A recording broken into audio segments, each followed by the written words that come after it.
오늘은 마태복음 12장 7절 그리고 주일 안식의 기쁨이라는 제목으로 여러분과 말씀의 은혜를 나누고자 합니다. 창세기 2장에는 하나님이 지으시던 일이 일곱째 날이 되었을 때 안식하셨다 하는 걸 말씀해 줍니다. 그 일곱째 날을 복주사 걸어가게 하시니 이는 하나님이 그 창조하시며 만드시는 모든 일을 마치시고 이날에 안식하셨다 이렇게 말씀해 줍니다. 안식은 사베트, 이거는 그치다, 다 완성하고 쉬운 것을 말씀해 줍니다. 그래서 창조하시고 쉬셨다 하는 말씀이며 7일째 되던 날에, 자, 하나님께서 왜 안식했습니까? 하나님이 6일 동안 일하고 너무 피곤해서 쉬셨습니까? 그 대답은 아닙니다. 그러나 하나님이 안식하신 것은 자기 형상대로 지은 인간과 교제하고 시간을 보내시려고, 기쁨을 나누시려고 그렇게 하셨다 이해했습니다. 재정은 그 일하지 않게 하기, 사람으로 일하지 않게 하기 위해서가 아니고 하나님과 교제하는 시간을 많이 갖도록 하기 위해서 그러신 것이다. 그리고 우리로 하여금 그 하나님과 교제를 통해서 하나님의 뜻을 알고 하나님을 기쁘시게 하는 삶을 살도록 하기 위해서 안식하신 것입니다. 그러면 성경에 이스라엘 백성이 안식하는 것이 언제부터 시작됐냐? 그 아담, 해와, 또 노아, 그리고 아브라함, 이삭, 야곱, 이들이 성경에 안식했다는 말이 하나도 나타나 있지 않습니다. 그래서 안식이라는 말이 창세기 2장에서 나타나고 출애굽기 16장에서 이스라엘 백성이 광야에 나와서 한 달 됐을 때, 그때에, 왜냐하면 가져온 음식 다 먹고 이제 먹을 것이 없으니까 모세를 불평했습니다. 그때 하나님께서 만나를 내려주시면서 너희가 나의 율법을 준행하나 아니하나 내가 시험하리라 하고 너희들이 6일 동안 거두고 그 다음 날은 거두지 말고 쉬라 하는 이런 말씀을 해준 것이 출애굽기 16장입니다. 그래서 그때부터 안식이 시작된 것입니다. 출애굽기 16장 20절에 그들이 모세의 말을 청종치 아니하고 더러는 아침까지 두었더니 벌레가 생기고 냄새가 난지라 모세가 그들에게 노하니라. 거두지 말라기는 남겨둬 가지고 더 그것이 상하게 됐다 하는 이런 말입니다. 무리가 아침마다 자기 식량대로 거두고 해가 뜨면 쪄면 그것이 사라졌습니다. 저 6일 되던 날 저들이 갑절의 식물을 거두었으나 그때는 냄새도 나지 않고 벌레도 생기지 않았습니다. 왜냐하면 하나님께서 안식일을 쉬게 하시려고 그렇게 하신 것입니다. 자, 유대교의 안식일은 자기들이 그러한 그 안식의 개념을 지켜오면서 지금까지 잘 지키고 있는 것을 볼 수가 있는데, 저들이 금하는 것은 일하는 것을 금하고 출사하는 것도 금합니다. 음식하고 요리하는 것도 금하며 불을 켜는 것도 금하며, 그러니까 전등불 켰다 껐다도 못하죠. 전자제품 사용도 금합니다. 꽃과 식물을 다루며 털 깎는 거, 이발하는 거 금합니다. 빗질하는 것도 금합니다. 물건 사고 파는 것도 금합니다. 일정 거리 여행하는 것도 금합니다. 그래서 주일날, 안식일날 이스라엘 백성들이 걸어서 성전에 가는 것을 많이 보게 되죠. 자, 이 안식일날 저들이 행하는 것은 금요일 오전에 집안 청소하고 요리하고, 그 다음에 안식일에 요리 않기 때문에 시작 전 10분, 20분 전에 불을 켜서, 초를 켜서 밝힙니다. 가족이 모여서 음식을 먹고 출애굽기 20장 8절 너희는 안식일을 기억하여 거룩히 지키라 낭독하면서 하루를 거룩하게 지키는 것입니다. 자, 유대교와 기독교가 어떻게 다릅니까? 유대교, 이스라엘 백성은 창조주 하나님, 성부 하나님만 인정합니다. 성자 하나님, 성령 하나님 인정하지 않습니다. 저들과 비교해서 우리 크리스천은 성부 하나님, 성자 하나님, 성령 하나님, 삼위일체 하나님을 우리는 인정하고 섬깁니다. 그래서 창세기 1장 26절에 구약의 창세기에 하나님 가라사대 우리 가라고 말합니다. 내가라고 말하지 않고 우리 가라는 것은 하나님이 벌써 삼위일체가 되심을 말씀해 주고 있습니다. 기독교의 어떤 종파에서는 지금도 삼위일체를 부인하는 그러한 종파가 있고요. 제7 안식교 재림교에서는 토요일 안식을 고집하고 신앙생활을 하고 있는 것을 볼 수가 있습니다.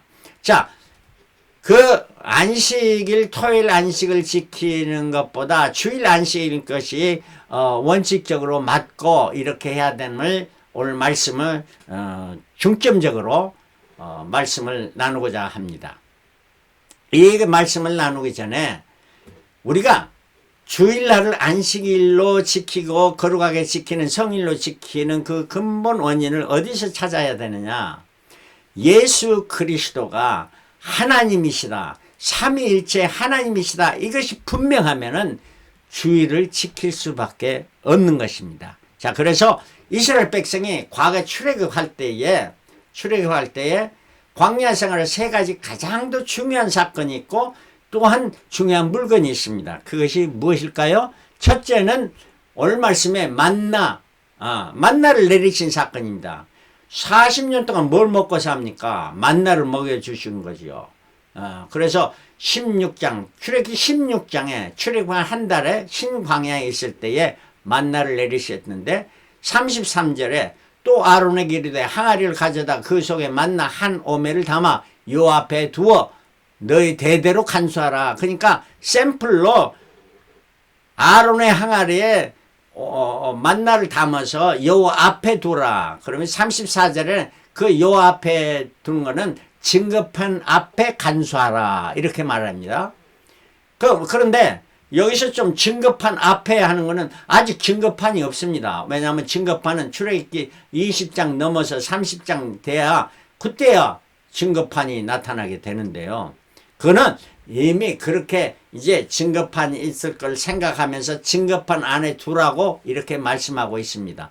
또 35절에 이스라엘 자손이 사람 사는 땅에 이르기까지 40년 동안 만나를 먹되 곧 가나안 지경이기까지 그들이 만나를 먹었더라. 이 40년 아직 이제 1년밖에 안 되는데 그래도 그걸 다 지나고 나서 기록하면서 40년 동안 만나를 먹었다. 한 달 후부터 출애굽한 한 달 후부터 만나를 먹기 시작해 언제까지? 40년 지나고 만 40년 지나서 가나안 땅에 들어갔을 때 가나안 농산물을 얻게 됐을 그때 스탑했습니다. 하나님이. 그래서 만나를 먹는 동안은 얼마냐? 실로 39년 11개월이 되었습니다. 그 다음에 36절에 오멜은 에바의 10분의 1이더라. 왜 오멜은 에바의 10분의 1? 에바는 한 사람이 하루에 먹는 양의 만나였습니다. 그러면 오멜은 그 10분의 1이다 하니까 아론의 항아리에 그 한 사람이 먹는 것 10분의 1을 넣어서 여호와 전 언약궤 앞에 두어라 하는 것은 바로 여기서 우리가 하나님 앞에 드릴 것은 하나님 앞에 드리는 것은 10의 1조라는 것을 벌써 말씀해 주고 있는 것입니다. 만나는 무엇을 의미할까요? 만나는 예수 그리스도를 의미해 줍니다. 요한복음 6장 48절에 내가 곧 생명의 떡이라 너희 조상들은 광야에서 만나를 먹었어도 죽었거니와 이는 하늘로서 내려오는 떡이니 사람으로 하여금 먹고 죽지 아니하게 하는 것이니라. 우리가 예수 그리스도는 생명의 떡, 그래서 성찬을 하면서 이는 내 살이요 내 피라, 이를 먹고 마실 바 나를 기념하라 말씀하신 것입니다.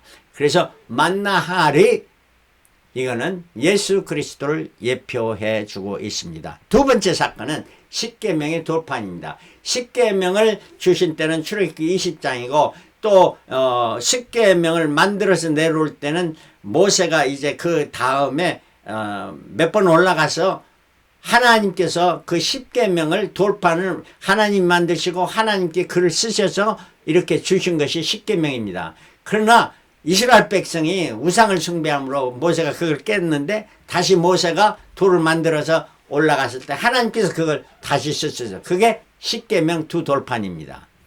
출애굽기 25장 20절 속죄소를 궤 위에 두고, 속죄소는 언약궤 위에 바로 위에가 속죄소입니다. 그 위에 두 그룹이 이렇게 있는 것이 속죄 언약궤죠. 내가 내게 줄 긴급한 그 십계명 돌판을 그 궤 속에, 언약궤 속에 넣어라 해서 모세는 그렇게 했습니다.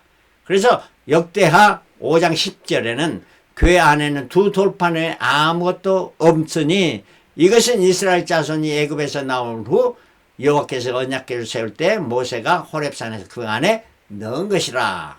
그래서 넣어서 계속 두었다는 거예요. 그러면 구약에서 이 언약궤 두 돌판은 뭘 의미할까요? 언약궤를 기록하신 건 성부 하나님입니다. 성부 하나님이 강림하셔서 이렇게 써서 준 것이니까 바로 두 돌판은 율법을 주신 성부 하나님을 상징해 주고 있습니다. 세 번째는 아론의 쌍난 지팡이입니다. 민수기 17장, 그러니까 이스라엘이 광야에 나와서 생활하다가 1년이 더 지나고 나서 고라가 작당하여서 제사장직을 하기에 저들을 멸하시고 연병으로 그 추종자들 14,700명을 다 죽이시고 연병으로 죽이십니다. 전염병으로. 각 지파 대표에게 지팡이를 하나씩 가져오라고 해서 그 지팡이 12를 언약궤 앞에 두었습니다. 그랬더니 하루 지나고 가서 모세가 가서 보니까 민수기 17장 9절에 아론의 지팡이에 우미 돋고 순이 나서 꽃이 피어서 열매가 열렸더라. 아론의 지팡이만 싹 있는 겁니다. 그러니까 하나님께서 인정하는 것은 아론의 계열을 통해서 제사장이 되는 것을 말씀해 주고, 이거는 바로 아론의 쌍난 지팡이는 새 생명을 주시는 우리 성령 하나님을 상징해 주고 있습니다. 그래서 세 가지입니다. 출애굽기 16장의 만나 항아리는 성자 하나님, 예수님이죠. 출애굽기 20장 돌파는 성부 하나님, 민수기 10장 쌍난 지팡이는 성령 하나님을 예표해 주고 있습니다. 그러나 이것이 이제 초기한 것은 구약에서는 언약궤 안에 뭐만 들어있었다고요? 십계명 돌판만 들어있었습니다. 2개에. 근데 신약에 와서 히브리서 9장 3절에 또 둘째 휘장 뒤에 있는 장막을 지성소라 일컫나니 금항로와 사면을 금으로 싼 언약궤가 있고, 그 언약궤 안에 만나를 담은 항아리와 아론의 쌍난 지팡이와 언약궤 비석 둘 있고 말합니다. 구약에서는 언약궤 안에 돌비만 있었는데 이제 돌비도 있고 금항아리도 있고 쌍난 지팡이도 있었다. 이거 무슨 말을 해주시고 있냐. 구약에서는 성부 하나님만 주로 계심을 보여주지만 신약에 와서는 그렇습니다. 신약에 와서는 예수님 강림하시고 신약에 이 땅에 계실 때 성자 하나님의 시대에 있습니다. 그리고 예수님이 승천하시고 지금 이 땅에 승천하신 오순절날 성령님 감리, 지금은 그래서 성령 시대죠. 그래서 성부와 성자와 성령 이 삼위일체를 분명하게 성경은 증명해주고 있는 것입니다. 그리고 구약의 지성소에 언약궤만 있었습니다. 그런데 신약에 와서는 금향로라는 것은 분향단입니다. 분향단은 기도를 의미하는데 그 분향단도 지성소에 있었다는 거예요. 보통은 성소에 있고 바로 지성소 들어가기 전에 바로 앞에 있었는데 이제는 히브리서에는 지성소 안에 들어갔다는 거예요. 왜 그렇게 들어가 있다는 것을 말해주고 있는 것입니까? 이 말은 지성소에 들어갈 수 있는 것은 대제사장이 1년에 한 번 들어가는 겁니다. 다른 사람은 들어가면 죽습니다.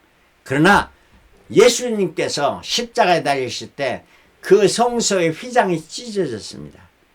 그래서 찢어짐으로 말미암아 예수 그리스도를 나의 구세주를 믿고 의지하는 자들은 그 앞에 나와 향단은 분향단은 금항로는 분향하는 것이기 때문에 그 분향하는 그것에 들어가 기도할 수 있다는 거예요. 그리고 우리가 주님의 이름으로 기도하지 않습니까? 이게 바로 분향단이 지성소에 들어가게 된 것이라. 그래서 누구나 하나님 앞에 나갈 수 있습니다. 구약에서 신부를 통해서 고해 성사를 했는데 지금은 아니죠. 얼마나 놀라웠고 감사한 하나님의 축복인지 말로 할 수 없는 것입니다. 자, 오늘의 핵심입니다. 구약의 안식일이 아니고 신약의 주일을 지키는 것이 옳은 일이다 하는 것인데, 첫 번째 이때까지 말씀했습니다. 예수님은 성자 하나님이시다. 마태복음 28장 18절 예수께서 나와 일러 가라사대 하늘과 땅의 모든 권세를 내게 주셨으니 너희는 가서 아버지와 아들과 성령의 이름, 벌써 삼위일체를 말하니 이름으로 세례를 주라 하는 겁니다. 요한복음 1장 1절에 태초에 말씀이 계시네. 이 말씀이 하나님과 함께 계셨고 하는데, 이 말씀은 이 말씀으로 천지를 창조하신 그 하나님이시고, 그가 14절에 말씀이 육신에 우리 가운데 거하심에 그가 인성을 가지고 이 땅에 오셨으니 그 영광을 보니 아버지의 독생자의 영광이 은혜와 진리가 충만하더라 말씀합니다. 그리고 빌립보 2장 5절에는 너희 안에 이 마음을 품으라. 곧 그리스도 예수의 마음이니 그는 근본 하나님의 본체시나 그는 근본으로 하나님이셨으나 하나님과 동등됨을 취할 것으로 여기지 아니하시고 오히려 자기를 비어 종의 형체를 가져 사람들과 같이 되었고 이 땅에 오셨다 하는 이런 말씀이에요. 그래, 예수님은 성자 하나님이시다.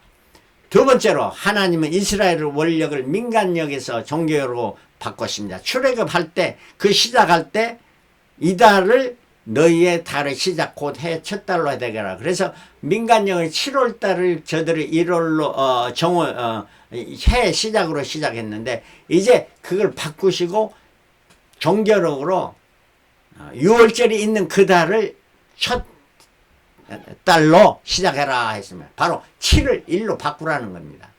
이거는 바로 하나님께서 우리에게 제7일 안식일을 1일로 바꾸라는 것을 예표해 주고 있습니다. 미리 말씀해 주고 있는 것이죠. 세 번째는 신약은 예수 그리스도로 인해 새 언약의 시작입니다. 인류의 역사의 시작은 BC에서 AD로 바뀌었죠. 지금은 전부 다 AD로 사용하죠. 구약에는 짐승의 피로 속죄를 했습니다. 그래서 매번마다 짐승을 잡아야 됐죠. 그러나 예수께서 십자가에 달리심으로 once and for all 모든 죄를 사해 주시고 새 언약을 이루신 것입니다. 히브리서 9장 14절 하물며 영원하신 성령으로 말미암아 흠없는 자기를 하나님께 드린 그리스도의 피가 어찌 너희 양심으로 죽은 행실에서 깨끗게 하고 살아계신 하나님을 섬기지 못하게 하겠냐. 이를 인하여 그는 새 언약의 중보니 새 언약을 그 신약을 이루신 중보자가 되시니 이는 첫 언약 때에 범한 죄를 속하려고 죽으사 부르심을 입은 자로 하여금 영원한 기업의 약속을 얻게 하려 하십니다. 영원한 안식, 영원한 기업, 영원한 천국을 우리에게 얻게 하신다 하는 이러한 말씀입니다. 할렐루야. 이 영원한 안식을 가는 유일한 길은 예수 그리스도로 말미암아 이루어진다. 요한복음 3장 10절 다 아시는 말씀. 요한복음 14장 6절에는 예수께서 가라사대 내가 곧 길이요 진리요 생명이니 나로 말미암 자는 아버지께로 올 자가 많아. 오직 예수 그리스도를 통해서만 하늘나라에 갈 수 있다. 믿음으로 말미암아 가게 된다는 말씀이죠. 그 다음에 예수님께서 부활하시고 그 바로 부활하신 첫날 주일날 새벽에 막달라 마리아에게 나타나셨고 엠마오로 가는 두 제자에게 나타나시고 10 제자에게 그날 저녁에 나타나셨습니다. 일주일이 지난 후 도마도 함께 있는데 주님은 다시 나타나 주셨어요. 이토록 주일날 계속해서 예수님께서는 제자들에게 성도들에게 나타나 주셨습니다. 또한 초대교회 성도들이 주일날 모임을 가졌습니다. 사도행전 20장 7절에 안식 후 첫날에 우리가 떡을 떼려 모였더니 안식 후 첫날 주일날 모여서 성찬을 했다는 것입니다.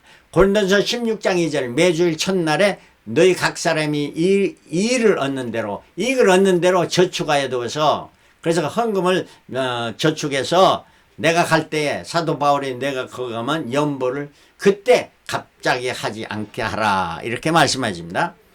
또한 7번째 사도 요한이 밤모섬에서 주일날에 계시를 받았습니다. 계시록 1장 10절에 주의 날에 내가 성령에 감동하여 내 뒤에서 나는 소리 나팔 소리 같은 큰 음성을 들으니 라고 주의 날에 on the Lord's Day라고 성경 말해줍니다. I was in the spirit. Lord's Day. 이 말씀은 우리가 주의 날이라는 말인데, 주의 날에는 영어로는 다르게 되어 있습니다. The Lord's Day가 있고요. 두 번째는 The Day of the Lord. 똑같이 뭐 주의 날이죠. 그러나 첫 번째 The Lord's Day는 주일날, 우리가 예배드리는 주일날을 말하고, The Day of the Lord 하는 거는 그 주님의 그날이라는 거. 그날은 뭐 어떤 날이야? 주님이 재림하신 그날이라 하면 우리가 기다리고 마라나타 기다리는 그날 어서 오시기를 우리가 기대하죠. 그래서 그날을 말해줍니다. 우리가 구별할 수 있어야 되겠죠. 자, 우리 성도들은 일요일이라 하지 않고 주일날이라 이렇게 말해야 되는 것입니다. 왜 그러냐면은 특별한 날이죠.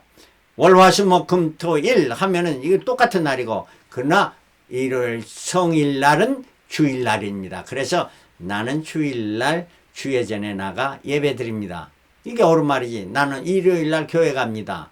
이게 이것보다는 전자가 더 낫다 하는 이러한 말씀입니다. 자, 안식일은 그림자일 뿐 몸은 예수이십니다. 골로새 2장 10절. 그러므로 먹고 마시는 것과 절기나 월상이나 안식일을 인하여 누구든지 너희를 편안하지 못하게 하고 이것들은 장래일의 그림자니 몸은 그리스도의 것이니라. 바로 그림자는, 몸이 없으면 그림자가 무슨 소용이 있습니까? 바로 예수님이 몸이요, 안식일은 그림자일 뿐이고, 아홉 번째는 예수는 안식의 주인이다. 마태복음 12장 1절부터 8절에 예수님이 안식일날 제자들과 함께 밀밭사이를 가다가 제자들이 배가 고프니까 이삭을 잘라 먹었습니다. 그때 바리새인이 시비를 걸어서 왜 당신들 제자를 안식일에 하지 못할 짓을 합니까? 이 말은 당신들의 남의 밭에 가서 그걸 취하여 먹는다 이 말이 아니고, 안식일에 그 밀 이삭을 뜯어서 타작하는 일을 하기 때문에 이걸 지적합니다. 그때 예수님께서 성전보다 더 큰 이가 여기 있다 말씀하시고, 안식일은 사람을 위하여 있는 것이 아니요, 안식일은 사람을 위하여 있는 것이요, 사람이 안식일을 위하여 있는 것이 아니다. 그렇습니다. 안식일이 사람보다 더 중요한 것이 아닙니다. 사람이 중요하죠. 그러나 사람보다 더 중요한 것은, 안식일의 주인은 예수 그리스도, 인자라는 것은 인성을 가지신 예수님을 말합니다. 인자는 안식일의 주인이시다 하는 이러한 말씀입니다. 자, 마지막으로 부활절은 예수의 사망 권세를 이기는 승리, 부활의 기쁨, 또 승리의 날입니다. 오순절은 7을 7번 하고 하루를 더 했습니다. 그러니까 7일을 7번 하는 걸 다 마쳤다는 거예요. 그 다음날 오순절이죠. 이날에 성령 강림, 신해산의 성부 강림, 또 희년이라는 건 7년을 7번 하고 49년 지나고 나서 하루를 더한 겁니다. 그래서 49년을 다 마치고 이 희년이라는 건 기쁨의 해입니다. 자기가 밭을 남에게 팔았는데 그 희년이 되면 그거 다 자기 것으로 돌아오게 날입니다. 얼마나 기쁜 날입니까? 주일날은 기쁨의 날입니다. 7일을 다 마치고 완전히 일주일 끝나고 그 다음날 8일째 되는 날 주일날입니다. 그래서 숫자 7은 영적인 완성을 말하면 spiritual perfection. 그러나 8이라는 건 최고의 풍성함입니다. 다 완성을 했으니까 풍성하죠. super abundance. 이게 바로 주일의 기쁨입니다. 사람이 가족들을 기념하는 날은 생일이나 결혼이나 임종하는 날입니다. 그런데 어느 누가 임종을 하고 나서 하루 지나서 무덤에 있는 날을 기념하는 날이 누가 있습니까? 진정 우리가 예수 그리스도가 나의 구세주고 그가 삼위일체의 하나님이심을 확신한다면 어느 누가 토요일날 예수님이 무덤에 계신 하루 종일 무덤에 계셨던 그날을 기념하며 직고하며 기뻐할 수가 있겠습니까? 그러므로 우리는 안식에 기쁘고 즐겁게 지내야 된다는 말씀입니다. 즐겁게 안식할 날 반갑고 좋은 날, 내 마음을 평쾌하니 즐겁고 기쁜 날, 이날에 천하 만민 다 보좌앞에서 참되신 참일체 거룩 다 부르네. 이날에 하늘에선 새 양식 내리네. 성회로 모이라고 종소리 울리네. 복음의 밝은 빛은 온 세상 비치며 또 영생물이 흘러 시원케 하시네. 이 안식 지킴으로 새 은혜 입어서 영원히 쉬는 곳에 다 올라갑시다. 성부께 찬미하고 성자와 또 성령 참되신 삼일째 찬송할지어다. 참 삼일째 하나님께 우리가 주일날 기쁨으로 찬송하고 후별대의 부문으로 하나님께 영광 돌리고, 주일날은 더 하나님 기뻐하시는 날 선한 일을 행하기에 힘써서 하나님 기쁘시게 하는 저와 여러분들이 되시길 그리스도로 축원합니다. 할렐루야. 아멘.